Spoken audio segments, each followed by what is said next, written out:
Hi friends, எல்லாருக்கும் வணக்கம். இன்றைக்கி நம்ம பார்க்க போகிற பாடம் பார்த்தீங்கன்னா 6ஆம் வகுப்பு அறிவியலில் அலகு 5 விலங்குகள் வாழும் உலகம் அப்படிங்கிற பாடம் தான் பார்க்க போகிறோம். சரிங்களா? இந்த உயிரிகளின் பல்லுயிர் தன்மை எப்படி இருக்குன்னு பாருங்கள். இப்போ ஒரு செல் கொண்டவை பல செல் கொண்டவைன்னு உயிர்களை பிரிக்கலாம். இதில் ஒரு செல் கொண்ட உயிரினங்கள் பார்த்திங்க அப்படின்னா பாரமீசியம், அப்புறம் அமீபா, யூக்ளினா, இதெல்லாமே ஒரு செல் உயிரி. பல செல் உயிரி பார்த்திங்கன்னா புலி, மனிதன், அதே குரங்கு, மண்புழு மற்றும் நத்தை, தவளை, அப்புறம் மீன் மற்றும் புறா, இதெல்லாமே பார்த்தீங்க அப்படின்னா பல செல் உயிரிவை. சரிங்களா? இப்போ உயிரினங்களுடைய தகவமைப்பு எப்படி இருக்குன்னு பாருங்கள். இப்போ ஒட்டகத்துக்கு பார்த்தீங்க அப்படின்னா நீண்ட கண்ணிமை இருக்குது, வியர்வை இல்லை, தட்டையான கால்கள் இருக்குது, திமில் இருக்குது, தடித்த தோல் இருக்குது, அதிக அளவு நீர் சேமித்தல் நடைபெறும். சரிங்களா? அதே ஓணானுக்கு பார்த்தீங்க அப்படின்னா அசையக்கூடிய கண்ணிமைகள் இருக்கும், செதில்களாலான தோல் காணப்படும். இதே பறவைகளுக்கு பார்த்தீங்கன்னா இறக்கை இருக்குது, உறுதியான மார்பு தசை இருக்குது, எடை குறைவான எலும்பு காணப்படும். இதுதான் இந்த பறவையுடைய தகவமைப்பு. இதே மீனுக்கு பார்த்தீங்க அப்படின்னா படகு போன்ற உடல் அமைப்பு இருக்குது, துடுப்பு, செவில்கள், இதெல்லாமே மீனுக்கு இருக்குது. சரிங்களா? இதுதான் உயிரினங்களுடைய தகவமைப்புகள். சரிங்களா? உயிரினங்கள் தங்க வாழக்கூடிய இடத்துக்கு ஏற்ப தங்கள் உடலினுடைய அமைப்பை மாற்றிக்கொள்ளும். அதைத்தான் தகவமைப்பு அப்படின்னு சொல்லுவாங்க. சரிங்களா? இந்த பாடத்தில் அறிமுகத்தில் என்ன கொடுத்துருக்காங்க பாருங்கள். அதாவது நல்லூர் தேசிய பள்ளி அப்படிங்கிற ஒரு பள்ளிக்கூடம். அதில் மாணவர்கள் எல்லாமே பார்த்தீங்க அப்படின்னா அருகில் உள்ள ஆனைக்காடு கிராமத்திற்கு களப்பயணம் போகிறாங்க. சரிங்களா? அந்த கிராமத்தில் பார்த்தீங்க அப்படின்னா இனிமையான இயற்கை சூழல் குளங்கள், ஓடைகள், பசுமையான வயல்வெளிகள், தென்னை மரங்கள் போன்றவற்றை எல்லாமே பார்த்து மாணவர்கள் மகிழ்ச்சி அடைஞ்சாங்க. சரிங்களா? ஆசிரியர்கள் உதவியுடன் அவர்கள் உற்சாகமாக அதை சுற்றி பார்த்ததா சொல்கிறாங்க. அவர்களை ஒரு மாணவன் பார்த்து 2 பறவைகள் கூடு கட்டுவதை பார்த்துக்கிட்டு இருந்தான். அதே சமயம் அங்கே அழகான பூக்களை பற்றி பூக்களை சுற்றி பல வகையான பட்டாம்பூச்சிகள் பறந்துட்டு இருக்கிறதையும் பார்த்தாங்க. காற்று தூய்மையானதாக இருந்தது. இளைப்பாறுவதற்கு ஏற்ப அமைதியான சூழலும் அங்கே இருந்தது. சரிங்களா? அவர்கள் ஓரளவு தண்ணீர் நிறைந்த குளத்தை எல்லாமே பார்த்தாங்க. அங்கே அதில் தாமரை இலைகள்லாம் மிதக்கிறத பார்க்குறாங்க. அப்புறம் அங்கே அந்த குளத்திலே பார்த்தீங்கன்னா ஒரு தவளை ஒரு இலையிலேருந்து மற்றொரு இலைக்கு சத்தமிட்டு தாவி கொண்டு இருந்தது. குட்டை வாளுடன் வெள்ளை நேரத்தில் ஒரு முயல் ஒன்றையும் பார்த்தாங்க. சரிங்களா? இந்த மாதிரியான விலங்குகள் எல்லாத்தையும் பார்த்து அவங்க ரொம்ப சந்தோஷமாக இருந்தாங்க. சரிங்களா? இது அப்புறம் அடுத்து உயிரினங்களுடைய பல்லுயிர் தன்மை அப்படின்னா என்னன்னு பாருங்கள். நம்ம வாழுகின்ற உலகில் பார்த்தீங்க அப்படின்னா தாவரங்களும் விலங்குகளும் பார்த்தீங்கன்னா அதிகமான பல்லுயிர் தன்மை காணப்படுது அப்படின்னு சொல்கிறாங்க. ஒவ்வொரு தாவரமும் பார்த்தீங்க அப்படின்னா விலங்குகளும் தனித்தன்மை வாய்ந்தது. ஒவ்வொரு தாவரமும் ஒவ்வொரு விலங்கும் பார்த்தீங்கன்னா ஒவ்வொரு மாதிரி இருக்கும். அப்போ உயிரினங்களுடைய பல்லுயிர் தன்மை என்பது என்னன்னு பார்த்தீங்க அப்படின்னா காடுகள் மற்றும் வீடுகளில் வாழும் விலங்குகளினுடைய சிற்றினங்களின் எண்ணிக்கை, உயிர்த்தொகை, உயிரியல் சமூகம் மற்றும் சூழ்நிலை மண்டலங்களால் ஆனது. மேலும் பல்வகைத்தன்மை என்பது என்னன்னு பார்த்தீங்க அப்படின்னா உயிரினங்கள் வாழும் பல்வேறு வாழிடங்கள் மற்றும் அவை பெற்றுள்ள பல்வேறு மாறுபாடுகளையும் குறிப்பிடுவது தான் உயிரினங்கள் பல்வகைத்தன்மை அப்படின்னு சொல்லுவாங்க. உயிரினங்களுடைய பல்வகைத்தன்மை அப்படின்னு சொல்லுவாங்க. உயிரினங்களுடைய பல்வகைத்தன்மை என்பது என்னென்னா பாருங்கள். இந்த பாலைவனங்கள், காடுகள், மலைகள், ஏரிகள், ஆறுகள் மற்றும் வயல்வெளிகள் ஆகிய பல்வேறுபட்ட சூழ்நிலை மண்டலங்களை உள்ளடக்கியதான் உயிர்கள் பல்வகைத்தன்மை அப்படின்னு சொல்லுவாங்க. ஒவ்வொரு சூழ்நிலை மண்டலத்திலும் மனிதன் உட்பட வாழும் உயிரினங்கள் அனைத்துமே பார்த்தீங்க அப்படின்னா ஒரு சமூகத்தை அமைத்து கொண்டு அவை தங்களுக்குள்ளே ஒன்றோடு ஒன்றோ தங்களை சுற்றியுள்ள மற்ற விலங்குகள், தாவரங்கள், காற்று, நீர் மற்றும் மண் ஆகியவற்றோடு தொடர்பு கொள்கின்றன அப்படின்னு சொல்கிறாங்க. சரிங்களா? நார்மலாக பார்த்தீங்க அப்படின்னா உயிர் காரணிகள் உயிர் சமூகத்தையும், உயிரற்ற காரணிகள் உயிரற்ற சமூகத்தையும் உருவாக்குது அப்படின்னு சொல்கிறாங்க. சரிங்களா? இப்போ உயிரினங்களுடைய வாழிடம்னா என்னன்னு பாருங்கள். மீன்களும் நண்டுகளும் பார்த்தீங்க அப்படின்னா நீரில் மட்டுமே வாழும். அதே சமயம் யானை, புலி மற்றும் ஒட்டகம் இதெல்லாம் பார்த்தீங்க அப்படின்னா நிலத்தில் வாழும். இயற்கையாகவே பூமியில் பார்த்தீங்க அப்படின்னா புவியின் தன்மைகளும் சூழ்நிலை அமைப்பின் தன்மையும் இடத்திற்கு இடம் மாறுபட்டுட்டே இருக்கும். ஒவ்வொரு இடமும் ஒவ்வொரு மாதிரி இருக்கும். இப்போ ஒட்டகம் பார்த்தீங்க அப்படின்னா வேறுபட்ட சூழ்நிலை வாழும் தன்மையை பெற்றிருந்தாலும் பாலைவனங்கள் தான் அது வாழ்றதுக்கு இடமா இருக்குது. அதே சமயம் பார்த்தீங்கன்னா துருவக்கரடிகள், பெண் குயின்கள் இதெல்லாமே குளிர் பிரதேசத்தில் வாழக்கூடிய விலங்கினங்கள். இந்த மாதிரி விலங்கினங்கள் பார்த்தீங்க அப்படின்னா தாங்க வாழக்கூடிய இடத்துக்கு ஏற்ப தன்னை தகவமைத்து கொள்ளும். சரிங்களா? அப்போ இந்த மாதிரி விலங்குகள் பார்த்தீங்கன்னா கடுமையான குளிர் பிரதேசத்தில் கூட வாழ்வதற்கும் இனப்பெருக்கம் செய்வதற்கும் சிறப்பு தகவமைப்புகள் தேவைப்படுது அப்படின்னு சொன்னாங்க. அப்போ விலங்குகள் வாழும் இடம், அதை வாழக்கூடிய இடத்தான் அதனுடைய வாழிடம் அப்படின்னு சொல்கிறாங்க. சரிங்களா? ஒவ்வொரு உயிரினமும் பார்த்தீங்கன்னா ஒவ்வொரு மாதிரியான தட்பவெப்ப நிலையில் வாழக்கூடியது. சரிங்களா? இப்போ ஒரு செல் மற்றும் பல செல் உயிரினங்கள் அப்படின்னா என்னென்னு பார்க்க போகிறோம்.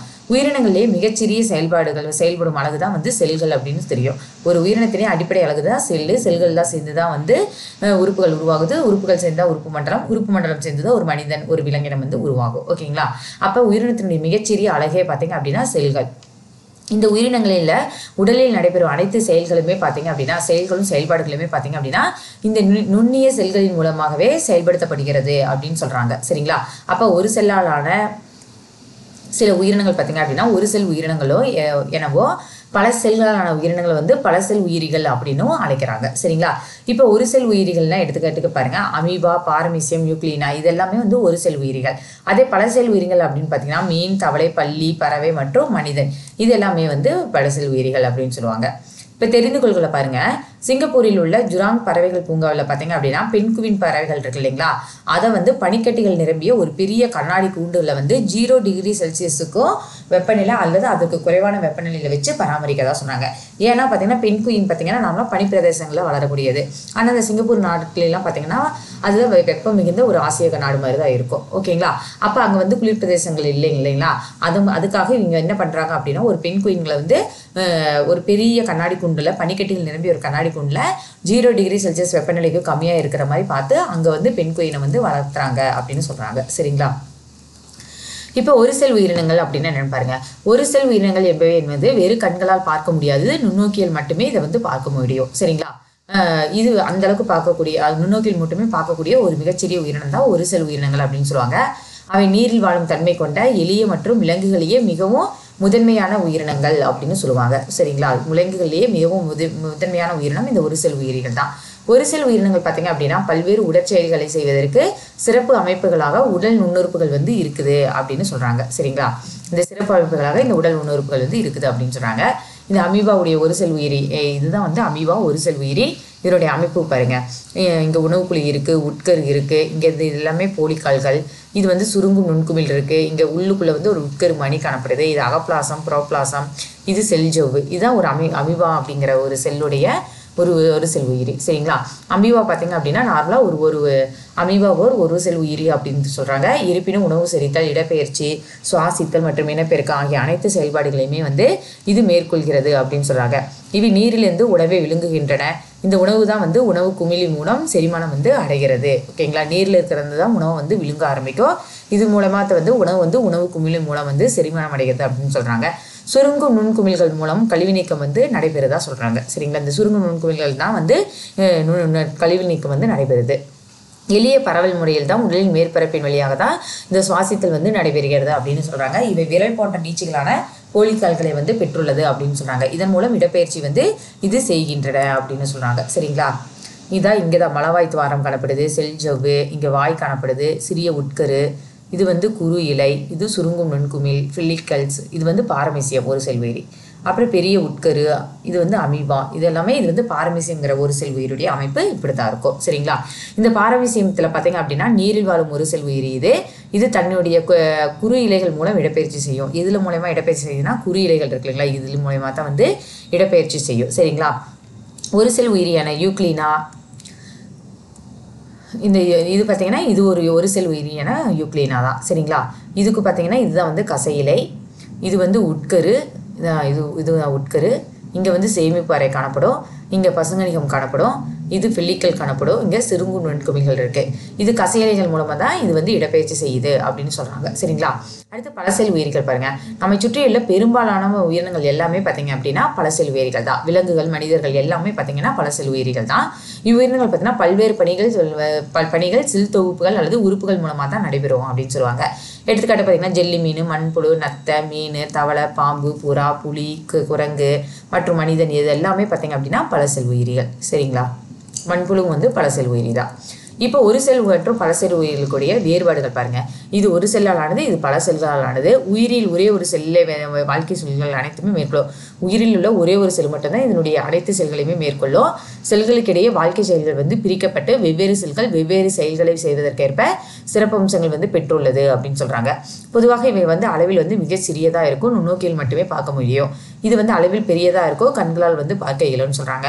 இவற்றில் திசுக்கள், உறுப்புகள் மற்றும் உறுப்பு மண்டலங்கள் வந்து கிடையாது, இதுல வந்து இருக்குது. சரிங்களா? செல்களின் அளவு அதிகரிப்பதன் மூலம் வளர்ச்சி வந்து அடைகிறதுன்னு சொல்றாங்க. செல்களின் எண்ணிக்கை அதிகரிக்கப்பட்டு வளர்ச்சி அடையும். சரிங்களா? இதுக்கு எடுத்துக்காட்டு பார்த்தீங்கன்னா அமீபா, பாரமீசியம் மற்றும் யூக்ளினா. இது மண்புழு, மீன், தவளை, பல்லி மற்றும் மனிதன் இதுக்கெல்லாமே எடுத்துக்காட்டு. சரிங்களா? அடுத்து விலங்கினங்களினுடைய தகவமைப்பு, விலங்குகளினுடைய அளவு, வடிவம் மற்றும் நடத்தை அடிப்படையில் வேறுபாடுகள் எப்படி காணப்படுங்க. ஒரு உயிரினம் தன் உடலை ஒரு குறிப்பிட்ட வாழிடத்திற்கு ஏற்றவாறு தகவமைத்து கொண்டால்தான் அந்த வாழிடத்துல வந்து அந்த விலங்கினம் வந்து உயிர் வாழ முடியும். இல்லை அப்படின்னா அது இறந்து போயிடும். சரிங்களா. ஒரு குறிப்பிட்ட வாழிடத்தில் வாழ்வதற்கேற்ப தாவரங்களும் விலங்குகளும் சிறப்பு தன்மைகளையும் பண்புகளையும் பெற்றுள்ளன. தாவரங்கள் மற்றும் விலங்குகள் பார்த்தீங்க அப்படின்னா குறிப்பிட்ட வாழிடத்தில் வாழ்வதற்கேற்ப தங்கள் உடலில் பெற்றுள்ள சிறப்பு அமைப்பு தான் வந்து தகவமைப்புகள் அப்படின்னு சொல்லுவாங்க. சரிங்களா. ஒரு உயிரினம் அந்த இடத்துல வாழ்றதுக்காக தன்னுடைய உடல் அமைப்பை வந்து சில மாற்றங்கள் பெற்றிருக்குது இல்லையா, அதுதான் வந்து தகவமைப்பு அப்படின்னு சொல்லுவாங்க. இப்போ மீன் எடுத்துக்கிட்டிங்கன்னா மீன்கள் பார்த்தீங்கன்னா நன்னீர் அல்லது கடல் நீர் ரெண்டுலையுமே வாழக்கூடியது. மீன்களின் நீர்வாழ் தகவமைப்பை தான் இப்போ நம்ம பார்க்க போகிறோம். சரிங்களா. இதுக்கு இங்கே பாருங்கள், மீனுக்கு கண் இருக்குது, வாய், தலை இருக்குது. அதே சமயம் செவில்கள் மூலமாக இருக்குது, அதுதான் சுவாசிக்க பயன்படும். இதுக்கு சிதில்கள் காணப்படுது, இது துடுப்பு காணப்படுது. இந்த துடுப்புகள் மூலமாக தான் மீன்கள் வந்து நீந்த பயன்படுது. இங்கேயும் வந்து வால் வந்து காணப்படுது. இந்த மாதிரி வந்து இதனுடைய தகவமைப்பு வந்து மாறுபட்டுள்ளது அப்படிங்கிறாங்க. மீனின் தலை பார்த்தீங்க அப்படின்னா உடல் மற்றும் வால் ஆகியவை இணைந்து படகு போன்ற வடிவத்தை தரும். மீனினுடைய படகு போன்ற உடல் அமைப்பு பார்த்தீங்க அப்படின்னா அது எளிதில் வந்து நீரில் வந்து எளிதாகவும் வேகமாகவும் நீந்த வந்து உதவுது அப்படின்னு சொல்கிறாங்க. மீனின் சிறப்பு பார்த்தீங்க அப்படின்னா சிறப்பு உறுப்பான செவில்கள் வந்து சுவாச உறுப்பு. செவில்கள் தான் மூலமாக தான் இது வந்து சுவாசிக்க ஆரம்பிக்கும். சரிங்களா. இது நீரில் கலந்திருக்கும் ஆக்சிஜனை வந்து உறிஞ்ச அல்லது எடுத்துக்கொள்ள இது வந்து உதவுது அப்படின்னு சொல்கிறாங்க. இதில் நீரில் வந்து சுவாசிப்பதற்கான தகவமைப்புகளை வந்து பெற்றுள்ளது அப்படிங்கிறாங்க. சரிங்களா. பெரும்பாலான மீன்களில் வந்து பார்த்தீங்க அப்படின்னா உடல் முழுவதும் வலுவழுப்பான செதில்கள் வந்து காணப்படுகின்றன அப்படின்னு சொல்கிறாங்க. சரிங்களா. இவை மீனினுடைய உடலை பாதுகாக்கின்றன. மீன் வந்து துடுப்புகளை வந்து பெற்றுள்ளது. உறுதியான வால் துடுப்பானது பார்த்தீங்கன்னா துடுப்பானது திசை திருப்புக்கட்டை போன்று செயல்பட்டு மீன் வந்து திசை திரும்பவும் நீரில் வந்து அதனுடைய உடல் வந்து சமநிலை பெறவும் வந்து இது உதவுது அப்படிங்கிறாங்க. சரிங்களா. அடுத்து பள்ளி பார்க்கலாம். பள்ளிகள் பார்த்தீங்க அப்படின்னா செதில்களாலான தோல் அமைப்பை கொண்ட ஊர்வன வகையை சார்ந்தது. சரிங்களா. இவை கால்கள், அசையும் கண் இமைகள், கண்கள் மற்றும் வெளிப்புற காது திறப்பு ஆகியவற்றை பெற்று பாம்புகள்லேருந்து கொஞ்சம் வேறுபட்டு காணப்படுது அப்படின்னு சொல்கிறாங்க. இந்த மாதிரி தான் பள்ளி. சரிங்களா. இவை பெரும்பாலும் பார்த்தீங்க அப்படின்னா வெப்பமண்டல பகுதிகளில் வாழக்கூடியது. பெரும்பாலான பள்ளிகள் பார்த்தீங்க அப்படின்னா 4 கால்களால் நடக்கக்கூடியதாக இருக்கும். சரிங்களா. இவற்றின் கால்கள் வந்து வலிமை வாய்ந்ததாக இருக்கும் அப்படிங்கிறாங்க. சரிங்களா. சில பள்ளிகள் பார்த்தீங்கன்னா தலை வந்து இணைப்பு மூலமாக தலையை முழுமையாக சுழற்றும் தன்மை கொண்டது. தலையை வந்து முழுசாவே எல்லா பக்கமே 360 டிகிரியில் வந்து முழுமையாக சுழற்று தன்மையை வந்து பெற்றிருக்கும் அப்படின்னு சொல்கிறாங்க. பள்ளிகள் பார்த்தீங்கன்னா நுரையீரல்கள் மூலம் சுவாசிக்கும். பெரும்பாலான பள்ளிகள் பார்த்தீங்கன்னா பூச்சி வகையை சார்ந்த கொசு மற்றும் கரப்பான் பூச்சி போன்ற பூச்சிகளை வந்து உண்ணுகின்றன அப்படின்னு சொல்கிறாங்க. பற்களில் காணப்படும் நீச்சு பகுதிகள் வந்து இரையை இழுத்து பிடிக்க இது வந்து பயன்படுகிறது அப்படிங்கிறாங்க. சரிங்களா. அடுத்து சில பள்ளிகள் பார்த்தீங்கன்னா 2 கால்களில் ஓடக்கூடியது. இவ்வாறு 2 கால்களில் ஓடும்போது பள்ளியின் வாளானது பார்த்தீங்கன்னா அதன் முழு உடல் எடையை தாங்கும் வகையில் பின்னோக்கி இருக்கும் அல்லது மேல் நோக்கி இருக்கும் அப்படிங்கிறாங்க. சரிங்களா. முழு எடையுமே தாங்கக்கூடிய வகையில் பின்னோக்கி அல்லது மேல் நோக்கி இருக்கும் அப்படிங்கிறாங்க. சில பள்ளிகளுக்கு பார்த்தீங்க அப்படின்னா கால்களில் விரலடை சவுகள் வந்து உள்ளது. டைனோசர் இந்த மாதிரி இதுக்கெல்லாம் பார்த்தீங்கன்னா கால்களுக்கு இடையில வந்து விரலடை சவுகள் இருக்கும். சில பள்ளிகள் பார்த்தீங்கன்னா பறக்கும் தன்மையும் பாதுகாப்புடன் தரையிறங்கக்கூடிய தன்மையும் வந்து பெற்று இருக்கும் அப்படிங்கிறாங்க. சரிங்களா. அடுத்து பறவைகள் பாருங்க. பறவைகள் பார்த்தீங்க அப்படின்னா இறகுகளால் மூடப்பட்ட படகு போன்ற உடல் அமைப்பை வந்து பெற்றிருக்கோம். படகு போன்ற உடல் அமைப்பு குறைந்தபட்ச எடையுடன் காற்றில் வந்து பறக்க இது வந்து பயன்படுது அப்படின்னு சொல்கிறாங்க. பறவைகளுக்கு பார்த்தீங்கன்னா வாய்க்கு பதிலாக அலகுகள் வந்து உள்ளது. சரிங்களா. இவைகளும் நுரையீரல் மூலமாக தான் சுவாசிக்க ஆரம்பிக்கும். சரிங்களா. பறவையினுடைய முன்னங்கால்கள் பார்த்தீங்கன்னா இறக்கையாக மாறுபட அடைந்துள்ளது. உள்ளீடற்ற அல்லது வெற்றிடத்தினால் ஆன இலகுவான எலும்புகளை பெற்று இருக்குது அப்படின்னு சொல்கிறாங்க. பறவைகளுடைய பறக்கும் தன்மை பெற்றிருப்பினும் அவற்றால் நிலத்தில் நடக்கவும் ஓடவும் குதிக்கவும் முடியும் அப்படிங்கிறாங்க. பறவைகளின் கால்கள் பார்த்தீங்க அப்படின்னா கால்கள் உள்ள கூர்நகங்கள் பார்த்தீங்க அப்படின்னா மரங்களின் கிளைகளை நன்கு பற்றி கொண்டு அமர உதவுகிறது அப்படின்னு சொல்கிறாங்க. சரிங்களா. அடுத்து 7ஆவது பாயிண்ட் பாருங்க. பறவையின் வால் வந்து பார்த்தீங்கன்னா பறக்கும் திசையை வந்து கட்டுப்படுத்த உதவுகிறது அப்படின்னு சொல்கிறாங்க. பறத்தலின் போது பாருங்க ஏற்படும் அழுத்தத்தினை தாங்குவதற்கு வலிமை மிக்க மார்பு தசையினை வந்து பறவைகள் வந்து பெற்றுள்ளது அப்படின்னு சொன்னாங்க. ஒரே சமயத்தில் 2 கண்கள் மூலம் 2 வெவ்வேறு பொருட்களை பறவைகளால் காண முடியும். இதற்கு தான் இருமை பார்வை அப்படின்னு சொல்றாங்க. ஒவ்வொரு கண்ணிலையும் ஒவ்வொரு பொருளை வந்து இதை பார்க்க முடியும்னு சொல்றாங்க. இதுக்கு தான் இருமை பார்வை அப்படின்னு சொல்றாங்க. இப்போ தெரிந்து கொள்கள்ல பாருங்க, ஒரு விலங்கு பருவ மாறுபாட்டின் காரணமாக ஒரு இடத்திலிருந்து வேறொரு இடத்திற்கு செல்வதற்கு பேர் தான் வலசை போதல் அப்படின்னு சொல்லுவாங்க. சரிங்களா? வேடந்தாங்கல், கோடியக்கரை மற்றும் கூந்தன்குளம் ஆகிய இடங்களில் தமிழ்நாட்டில் காணக்கூடிய பறவைகள் சரணாலயங்கள் அப்படின்னு சொல்கிறாங்க. இது பறவைகள் வெளிநாடுகளில் இருந்தான சைபீரியா மற்றும் ரஷ்யா நாடுகளிலிருந்து வேடந்தாங்கல் வருகின்றன அப்படிங்கிறாங்க. அதே போல் கோடை மற்றும் வறட்சி அதிகம் உள்ள காலங்களில் நம் நாட்டு பறவைகள் வந்து வெளிநாடுகளுக்கு வந்து வலசை போகும் அப்படின்னு சொல்கிறாங்க. எனவே இவைகள் வலசை போகும் பறவைகள் அப்படின்னு இதை அழைப்பாங்க. இந்த மாதிரி ஒரு நாடு விட்டு இன்னொரு நாட்டுக்கு போகுது இல்லைங்களா, அதுக்கு பேர் வலசை போகுதல் அப்படின்னு சொல்லுவாங்க. சரிங்களா? அடுத்து இங்கே என்ன தெரிந்து கொள்களை கொடுத்துருக்காங்கன்னு பாருங்க. சில விலங்குகள் பார்த்திங்க அப்படின்னா அதிகப்படியான குளிரை தவிர்க்க அனைத்து செயல்பாடுகளையுமே நிறுத்திவிட்டு உறக்கத்தில் ஈடுபடும். இந்நிலைக்கு குளிர்கால உறக்கம் அப்படின்னு சொல்லுவாங்க. சரிங்களா? எடுத்துக்காட்டு பார்த்தீங்கன்னா ஆமை. அதே சமயம் சில விலங்குகள் பார்த்தீங்க அப்படின்னா அதிகப்படியான வெப்பத்தை தவிர்க்க அனைத்து செயல்பாடுகளையும் நிறுத்திவிட்டு உறக்கத்தில் வந்து ஈடுபடும். இந்நிலைக்கு பார்த்தீங்க அப்படின்னா கோடைக்கால உறக்கம் அப்படின்னு சொல்லுவாங்க. எடுத்துக்காட்டு பார்த்தீங்கன்னா நத்தை. இப்போ ஒட்டகத்தினுடைய தகவமைப்புகள் எப்படி இருக்குன்னு பாருங்க. ஒட்டகம் பார்த்தீங்கன்னா நீர் குறைவாக உள்ள வெப்பமான பாலைவனத்தில் வந்து வாழக்கூடியது இந்த ஒட்டகம். சரிங்களா? பாலைவனத்தில் வாழ்வதற்கேற்ப அதனுடைய உடல் வந்து கீழ்வரும் சிறப்பு அமைப்புகளை பெற்றிருக்கோம். அது என்னென்னு பாருங்க. இதுக்கு பார்த்தீங்க அப்படின்னா நீண்ட கால்கள் பாலைவனத்தில் உள்ள சூடான மணலில் இருந்து உடலை பாதுகாக்க அது அந்த மாதிரி மாறி இருக்கும். அதே சமயம் 2வது பாயிண்ட் பாருங்க. இவை நீர் கிடைக்கும் போதெல்லாம் அதிக அளவு நீரை அறிந்து தன் உடலில் வந்து தேக்கி வைத்துக் கொள்ளும் அப்படிங்கிறாங்க. அடுத்து 3வது பாயிண்டா பாருங்க. உலர்ந்த பாலைவனத்திற்கு ஏற்றாற்போல் தன் உடலில் நீர் சேமிக்கும் தகவமைப்பை வந்து இது பெற்றுள்ளது அப்படிங்கிறாங்க. 4வது பாயிண்ட் பாருங்க. ஒட்டகம் குறைந்த அளவு சிறுநீரை வெளியேற்றும். அதன் சாணம் வறண்டு காணப்படும். மேலும் அதன் உடலில் இருந்து வியர்வை வந்து வெளியேறது இல்லை அப்படிங்கிறாங்க. ஒட்டகம் தன் உடலில் இருந்து சிறிதளவு நீரை இழப்பதால் அவற்றால் பல நாட்களுக்கு வந்து நீர் அருந்தாமல உயிர் வாழ முடியும் அப்படிங்கிறாங்க. ஒட்டகம் வந்து திமில் பகுதியில் கொழுப்பை வந்து சேமித்து வைக்கின்றது. சக்தி தேவைப்படும் காலங்களில் ஒட்டகம் தன் திமில் பகுதியில் உள்ள கொழுப்பை வந்து எடுத்துக்கும் அப்படின்னு சொல்றாங்க.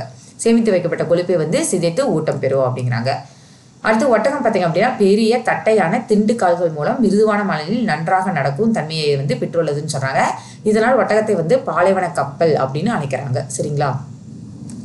அடுத்து ஒட்டகங்களின் நீண்ட கண் இமைகள் மற்றும் தோல் பார்த்தீங்க அப்படின்னா அதன் கண் மற்றும் காதுகளை வந்து புழுதி புயலில் இருந்து பாதுகாக்குது அப்படின்னு சொல்றாங்க.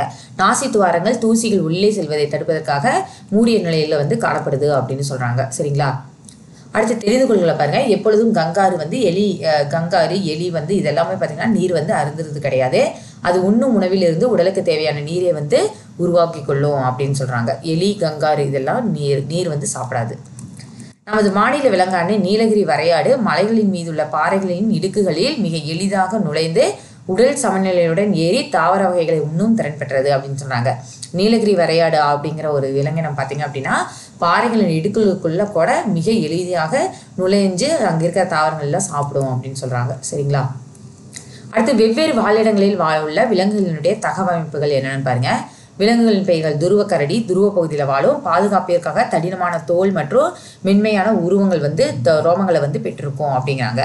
அடுத்து பெண் குயின் துருவ பகுதியில் தான் இருக்கும். நீந்துவதற்கான துடுப்புகள், நடப்பதற்கான 2 கால்கள் எல்லாமே இருக்கும். வரையாடு மலைப்பகுதியில் இருக்கும். ஓடுவதற்கான வலுவான குழம்புகள், குளிரில் இருந்து பாதுகாக்க நீளமான உரோமங்கள் வந்து காணப்படும். சிங்கம் காட்டில் காணப்படும். இது வலுவான மற்றும் வேகமாக ஓடக்கூடிய தன்மையுடையது. இரையை பிடிப்பதற்கான கூர்மையான நகங்கள் வந்து இருக்குது அப்படின்னு சொல்றாங்க. சரிங்களா? துருவக்கரடி, இது வந்து வரையாடு, இது வந்து சிங்கம், இது வந்து பெண் குயின். சரிங்களா?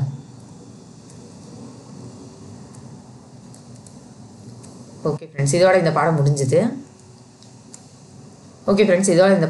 இந்த வீடியோ பிடிச்சிருந்தா லைக் பண்ணுங்கள், ஷேர் பண்ணுங்கள், மறக்காம சப்ஸ்கிரைப் பண்ணுங்கள். தேங்க்யூ.